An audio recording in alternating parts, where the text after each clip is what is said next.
Good morning, students. Now we are going to start chemical properties of non-metals. In last video, we will discuss about physical and chemical properties of non-metals. तो जो रह गई तीन properties मैं उसकी बात कर रहा हूँ. Reaction of non metals with salt solution. जो हमारे पास सॉल्ट सॉल्यूशन है, सॉल्ट सॉल्यूशन हमारे पास कौन सा है? सोडियम ब्रोमाइड का. अब सोडियम ब्रोमाइड में जो Br होता है, इसकी रिएक्टिविटी क्लोरीन के कंपैरिजन में लो होती है.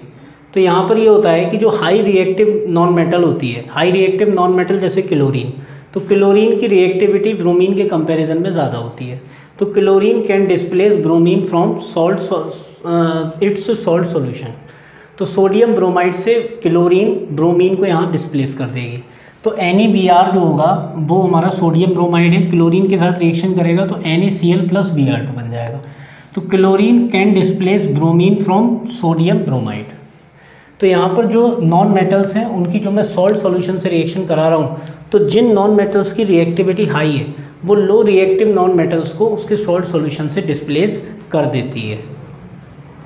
इसके बाद है reaction of non metals with chlorine.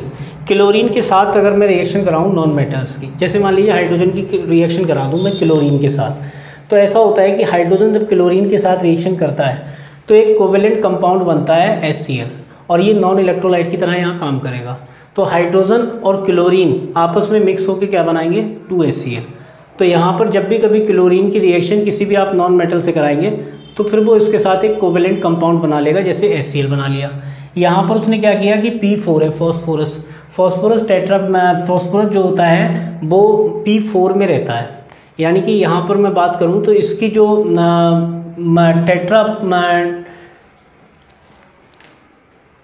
Tetra atomicity होती है इसकी, फास्फोरस की कैसी होती है? टेट्रा एटोमिसिटी होती है.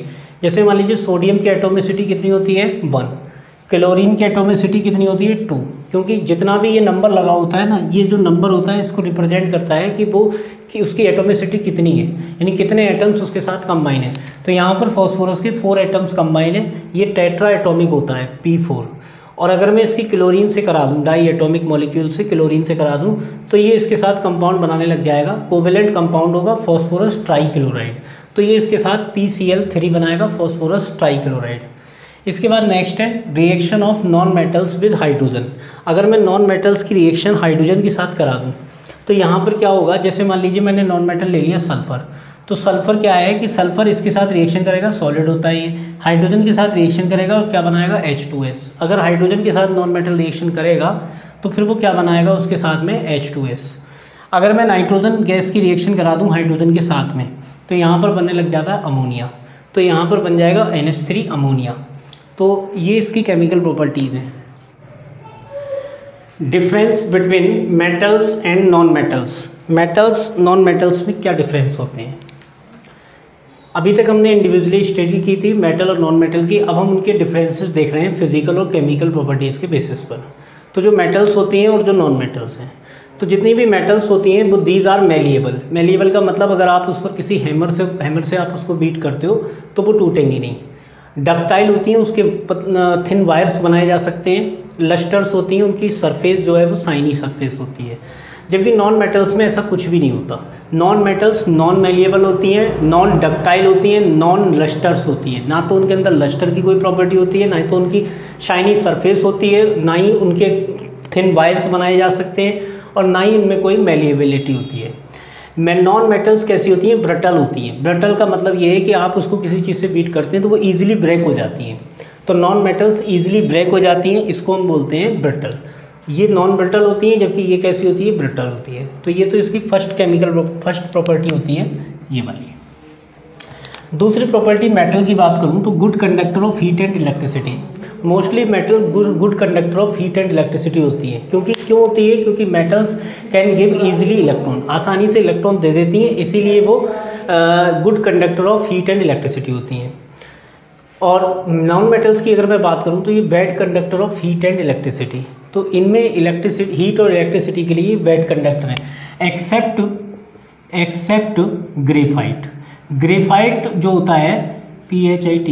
ग्रेफाइट जो होता है वो good conductor of heat and electricity होता है। उसका रीज़न क्या होता है? उसका रीज़न ये है क्योंकि ग्रेफाइट की जो स्ट्रक्चर होती है वो लेयर्ड स्ट्रक्चर होती है, और लेयर्ड स्ट्रक्चर होने की वजह से ग्रेफाइट जो होता है आसानी से करंट फ्लो कर सकता है। तो ये good conductor of heat and electricity होता है ग्रेफाइट। बाकी सभी जो नॉन मेटल्स हैं वो bad conductor of heat and electricity होती हैं। तीसरा है these are solids, generally metals are solid except mercury. Mercury जो होती है वो लिक्विड होती है, एक्सेप्ट मरकरी। मरकरी लिक्विड होने की वजह से मैं इसको यहाँ लिख रहा हूँ। और वैसे ये सभी कैसी होती हैं? सॉलिड होती है। सॉलिड क्यों होती है? क्योंकि इनके बीच का जो अट्रैक्टिव फोर्स होता है वो हाई होता है। जबकि नॉन मेटल्स की बात करूँ तो इट में भी सॉलिड हो सकती है, जैसे कार्बन है, फॉस्फोरस है, ये सभी सॉलिड है। लिक्विड भी हो सकती है, जैसे ब्रोमीन लिक्विड है। गैसियस जैसे मतलब नाइट्रोजन है, ऑक्सीजन है, क्लोरीन है, ये सभी गैसेस होती हैं। तो ये लिक्विड भी हो सकता है, सॉलिड भी हो सकता है और गैस भी हो सकता है। अगर किसी की मान लो दो मॉलिक्यूल के बीच में अगर फोर्सेस बढ़ते चले गए तो फिर वो सॉलिड हो जाएगा, फोर्सेस कम हो गए तो वो लिक्विड आइदर गैस हो जाएगा। Metals form basic oxide. जितनी भी मेटल होती हैं वो बेसिक ऑक्साइड फॉर्म करती हैं। अगर मेटल को मैं ऑक्सीजन के साथ रिएक्शन करा दूं तो फिर वो मेटल ऑक्साइड बनाएगा, और जितने भी मेटल ऑक्साइड है जब वो वाटर के साथ रिएक्ट करते हैं तो फिर वो हाइड्रोजन वाटर के साथ रिएक्ट करने के बाद में वो बेसिक सॉल्यूशन बनाते हैं। जैसे मान लीजिए एग्जांपल के तौर पे अगर मैं बात करूं तो जैसे Na है, अगर इसकी मैं O2 के साथ रिएक्शन कराऊँ तो Na2O बनाता है, और इस Na2O को अगर मैं मान लीजिए वाटर में डाल दूँ तो यहाँ से ही क्या बनाने लग जाता है? NaOH। तो ये बेसिक सॉल्यूशन तैयार करता है। जबकि ये जो तैयार करता है नॉन मेटल, ये एसिडिक सॉल्यूशन तैयार करता है। कैसे करता है? जैसे कार्बन की ऑक्सीजन के साथ रिएक्शन कराएं CO2 बनेगा, और CO2 को अगर मैं वाटर के साथ रिएक्ट कराऊं तो H2CO3 बनता है कार्बोनिक एसिड। तो जितने भी नॉन मेटल्स होते हैं वो सभी एसिडिक ऑक्साइड फॉर्म करते हैं, और जो मेटल होते हैं वो सभी बेसिक ऑक्साइड फॉर्म करते हैं। Metals can displace hydrogen from dilute acid. जितने भी मेटल होती हैं वो डाइल्यूट किसी एसिड के साथ रिएक्शन करके हाइड्रोजन को डिस्प्लेस करती हैं। अब इसका रीज़न ये होता है कि मेटल जो वाटर होता है, जो डाइल्यूट एसिड है, तो उस एसिड के अंदर क्या होता है? H+। उस H+ को इलेक्ट्रॉन दे सकता है मेटल। तो मेटल इस डाइल्यूट एसिड के H+ को ईजिली इलेक्ट्रॉन दे देता है और हाइड्रोजन डिस्प्लेस कर देता है। जबकि इस केस में ऐसा नहीं होता। जो नॉन मेटल्स होते हैं वो जनरली इलेक्ट्रॉन एक्सेप्टर होते हैं। इलेक्ट्रॉन एक्सेप्टर होने की वजह से जो एसिड का H+ है उसको इलेक्ट्रॉन नहीं मिल पाएगा। जब नहीं मिल पाएगा तो हाइड्रोजन डिस्प्लेस नहीं हो पाएगी। जो मेटल्स हैं वो can displace hydrogen from water के साथ भी ये रिएक्शन करके हाइड्रोजन को डिस्प्लेस कर सकते हैं, जो रिएक्टिव मेटल्स होती हैं। जैसे मैं बात करूँ यहाँ पे, जैसे Na है, अगर मैं इसकी रिएक्शन वाटर के साथ करा दूं तो ईजिली ये NaOH बना लेता है और हाइड्रोजन को डिस्प्लेस कर देता है। तो हाइड्रोजन को डिस्प्लेस वही कर सकता है जो प्रोटॉन जो H+ है उसको आसानी से इलेक्ट्रॉन दे सके। तो मेटल जो होती हैं वो इजीली इलेक्ट्रॉन डोनर होती हैं, तो इलेक्ट्रॉन को आसानी से दे देती हैं। इसीलिए वाटर जो होता है वो H+ OH- में डिसोसिएट होता है, तो उस H+ को ईजिली इलेक्ट्रॉन जो होता है वो मेटल्स डोनेट कर देती हैं। इसीलिए यहाँ पर जो है वो हाइड्रोजन डिस्प्लेस हो जाती है। जबकि इस केस में ऐसा नहीं होगा। इस केस में जो है वो नॉन मेटल जो होंगी वो इलेक्ट्रॉन को एक्सेप्ट करती हैं। नॉन मेटल इलेक्ट्रॉन एक्सेप्टर होती हैं, तो इलेक्ट्रॉन एक्सेप्टर होने की वजह से उस वाटर के H+ को वो इलेक्ट्रॉन नहीं दे पाएंगी। जैसे मैं बात करूँ यहाँ पर, तो जो वाटर होता है H2O, ये कैसे टूटता है? H+ और OH- में। अब जितने भी वाटर मॉलिक्यूल होते हैं वो इसकी सराउंडिंग आ जाते हैं, और सराउंडिंग आके क्या बना लेते हैं? H3O+। इसको हाइड्रोनियम आयन कहा जाता है। अब इस हाइड्रोनियम आयन को इलेक्ट्रॉन दे दे कोई, तो इलेक्ट्रॉन इसको कौन दे सकता है? H3O+ के लिए इसको इलेक्ट्रॉन दे सकता है मेटल इलेक्ट्रॉन को आसानी से डोनेट कर देता है, और क्या बना लेगा? MOH+H2। इस तरीके से MOH+ क्या बना लेगा? H2। जबकि जो नॉन मेटल्स होती हैं वो इलेक्ट्रॉन को नहीं दे सकती, इलेक्ट्रॉन को नहीं दे पाती हैं, तो फिर वो हाइड्रोजन को डिस्प्लेस भी नहीं कर पाती हैं। अब ये केस चाहे वाटर के साथ हो चाहे आपका एसिड के साथ हो, इन दोनों ही केस में नॉन मेटल्स इलेक्ट्रॉन एक्सेप्ट करती हैं, डोनेट नहीं कर पाती हैं, इसीलिए वो हाइड्रोजन को डिस्प्लेस नहीं कर पाती हैं। ना तो वो एसिड से हाइड्रोजन को डिस्प्लेस कर पाती हैं और ना ही वो वाटर से हाइड्रोजन को डिस्प्लेस कर पाती हैं। लास्ट प्रॉपर्टी है metals are strong and tough. जितनी भी मेटल्स होती हैं उन सभी के जो मॉलिक्यूल्स होते हैं वो बहुत क्लोजली पैक्ड होते हैं। क्लोजली पैक्ड होने की वजह से वो स्ट्रॉन्ग भी होती हैं और टफ भी होती हैं, मतलब रिजिड होती हैं, बहुत ज़्यादा सॉलिड हो जाती हैं जो मेटल्स होती हैं। जबकि नॉन मेटल्स की अगर मैं बात करूं तो इनके बीच के जो फोर्सेस होते हैं वो बहुत ज़्यादा वीक होते हैं, और वीक फोर्सेस होने की वजह से ये जो है इनके जो मॉलिक्यूल होते हैं वो थोड़े दूर दूर रहते हैं, और इसीलिए ये लिक्विड, सॉलिड और गैसियस तीनों ही फेज में एग्जिस्ट करती है। एक छोटा सा क्वेश्चन दिया है, which of the following elements would yield a basic oxide as well as acidic. अब इसमें से हमें ये बताना है कि इनमें कौन कौन सी ऐसी मेटल्स हैं या नॉन मेटल्स हैं जो एसिडिक और बेसिक ऑक्साइड फॉर्म करते हैं। आपको पता है जितने भी मेटल्स होते हैं उन सभी के ऑक्साइड बेसिक होते हैं, और जितने भी नॉन मेटल्स होते हैं उन सभी के ऑक्साइड एसिडिक होते हैं। तो मैं यहाँ पर सबसे पहले इसमें ये सेलेक्ट कर लूँ कि इसमें कौन कौन सी नॉन मेटल है, कौन कौन सी मेटल है। तो मैं पहले तो यहाँ लिख रहा हूँ मेटल और यहाँ लिख रहा हूँ नॉन मेटल। तो देखिए ऐसा होता है कि अगर मैं बात करूँ पहले नंबर सल्फ़र की, तो सल्फ़र जो होता है वो आप कैसे देखकर बताएंगे।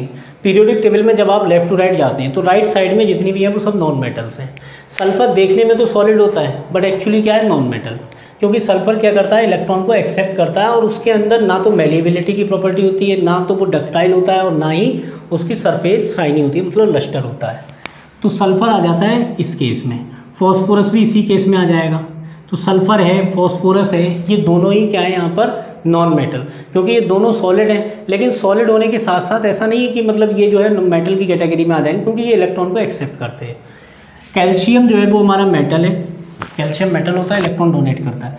सिलिकॉन भी नॉन मेटल में आता है, सोडियम मेटल है यहाँ, और मैग्नीशियम भी मेटल है। तो ये तीन हमारे क्या है यहाँ पर मेटल, और ये जो तीन हमारे पास रह गए ये हमारे पास है नॉन मेटल। तो इन सभी के जो ऑक्साइड होंगे इनकी मैं अगर रिएक्शन कराऊंगा तो ये कैसे ऑक्साइड बनाएगा, बेसिक ऑक्साइड। और अगर मैं इनकी रिएक्शन कराऊंगा ऑक्सीजन से तो ये कैसे बनाएंगे, एसिडिक ऑक्साइड। ये एसिडिक ऑक्साइड बनाएंगे। तो आपको अगर कभी भी ऐसे क्वेश्चन दिया हो कि उसमें आपको आइडेंटिफाई करना हो कि विच of the element form basic oxide और एसिडिक ऑक्साइड, तो उसमें आप सीधे ये आइडेंटिफाई कर लीजिए कि इसमें कौन सा मेटल है, कौन सा नॉन मेटल है। जो भी मेटल होंगे वो सभी बेसिक ऑक्साइड बनाएंगे, और जो नॉन मेटल होंगे वो सभी एसिडिक ऑक्साइड फॉर्म करते हैं। तो बस आपको इसमें ये देखना है कि मेटल कौन सा है, नॉन मेटल कौन सा है। ईजिली आप इसको आइडेंटिफाई कर सकते हैं। तो ये आपका यहाँ तक हो गया।